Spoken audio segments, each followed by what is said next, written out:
Right here is my $5,000 gaming setup. Now let's quickly talk about my peripherals. Right here I have the Mons Geek Fun 60 Max keyboard, and it's a really good keyboard, especially now it's really customizable, and you guys can have an acceleration point of 0.01 millisecond, which is really good for gaming. It doesn't sound the best, although it does have like a ton of LED options, as you guys can see. It looks pretty good, as you guys can see. It doesn't have the keys at the top of it. It has it on the side right here. And overall, I actually like that for some reason, but it just looks really good, although it doesn't sound the best. But for gaming, this is probably the best keyboard you can get, especially for the price of $30. I did get it sent for me for free by Mons Geek since I got sponsored with them. And this keyboard is really nice, and I actually do use it daily, as well as my glorious Model O. This is probably the best mouse you can ever pick up, especially for the price of like $40 USD, and you can get it for even cheaper on Black Friday deals, etc.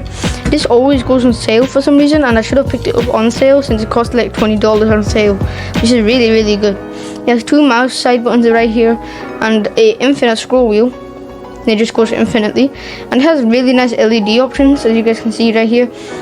I have it on the breathing mode. It just goes through every single one, and it has a honeycomb design with a DPI button right here, which I don't actually use. I don't really know what I'm using right now for DPI, but overall this has really nice glide, and it has a really nice honeycomb design, which makes it weigh around 59 grams, which is really good. Now we've talked about the mouse and what it glides on, we might want to talk about the mouse pad, which is by Fluxfy, as you guys can see. It's my own custom mouse pad by Fluxfy, and he designed it for me. It says Fluxfy X Blinder. It's some white and black as well, which actually feels really nice and has really good stitching. And overall, I've never really had to clean it in like the 2 months of having it, which is actually really good if you think about it, since I don't really like cleaning stuff that much. And yeah, my mouse glides really well on it. Like, it glides super well. Like, I'm not even joking, it just feels so nice when I'm playing as well. Next is my editing keyboard, which I use for editing most of the time.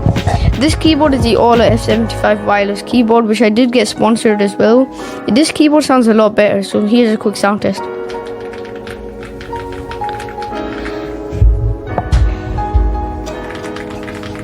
And the keyboard actually has a lot more LED options, as you guys can see. It has a ton.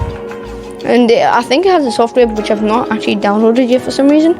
But overall, the keyboard's really nice, and it has a volume knob which I can, change the volume, which is really helpful when editing. It has a black, yellow, and like a grey accent, keycaps, which is actually a really nice design. This keyboard has the key, the keys on the side of the keyboard, while this one's on the top, as you guys can see. I do prefer it like this. I don't know why I love the design on this, but overall that keyboard is really good for editing, since it has all the arrow keys and the function keys at the top, which I actually really need when I'm editing. Now let's quickly talk about next is my microphone, which is actually the sponsor of this video, so let's quickly talk about it. So right here is the microphone. It's a 5-fan Amplitank K688. As you guys can see, it's an XLR and USB-C, and it has an Amplitank logo right there. On the back of the box, you guys can see all of its features and its name, and it shows what the box includes, like the microphones with the shock mount, one USB-C cable, and a lot more. And this is the manufacturer, etc. As you guys can see, the box is well packaged. As you guys can see, right here it shows a microphone picture, and it shows the XLR USB-C connections. It shows the microphone, like I said, and if you guys open the box, you guys can see the user manual, which is included in the box. Here, the user manual has a bunch of pages about all its features, etc., and how to use it. Here's a pack of styrofoam for some reason to protect it. And right here is I'm not sure what it is. It's to put your microphone onto your boom arm. As you guys can see, there's a close-up of it. It's a good addition to it, and here's a USB 3.0 to USB-C cable, which is really nice as well. For USB-C, you can use on your phone, and I've been using this microphone the entire video, if you guys couldn't already tell. Right here is the 5-fan K688 as itself, and it actually has such a really nice modern podcast looking design.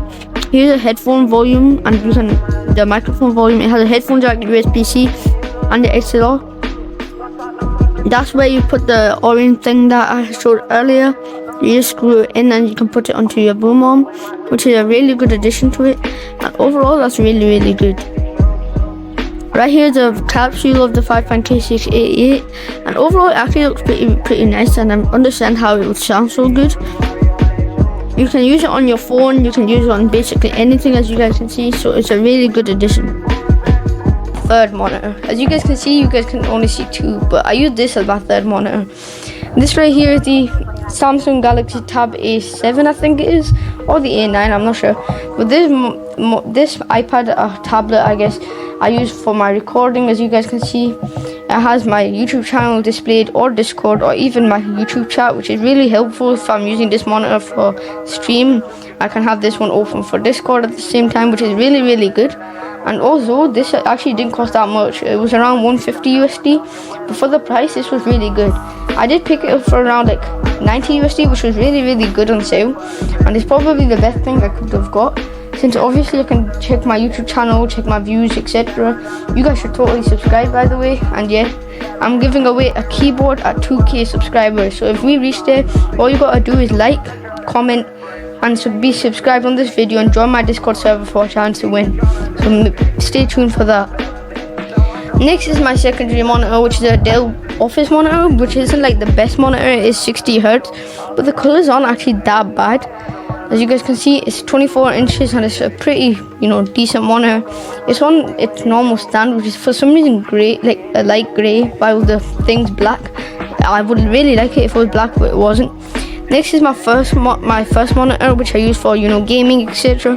This is the Samsung Odyssey G3, and it has a 180 Hz, like I think it's an IPS panel, which means the color looks really good on it. As you guys can see, it really looks really good, and it has 180 Hz, as I said, and a 0.3 millisecond response time, which you can't really beat for the price of like 120 USD. It's really, really good for the price, and overall has really good response time, and it's really, really good for gaming, and the color accuracy is amazing.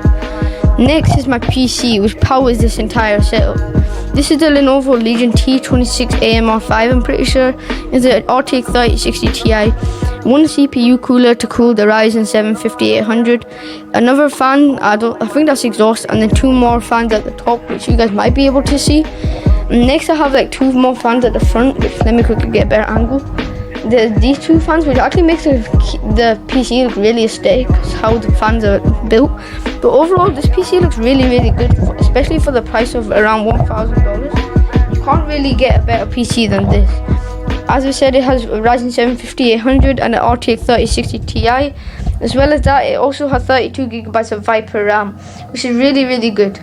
It's obviously made by Lenovo Legion. As you guys can see, it has a Ryzen 7 sticker at the bottom, and it has a mesh front panel right here to cool, which is really good for cooling, since I always get good temps for some reason.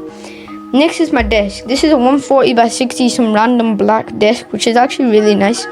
It fits the aesthetic of the room, as you guys can see, and overall it has one like drawer there, and the stand at the bottom isn't the best, but on the right side it has a really good big stand.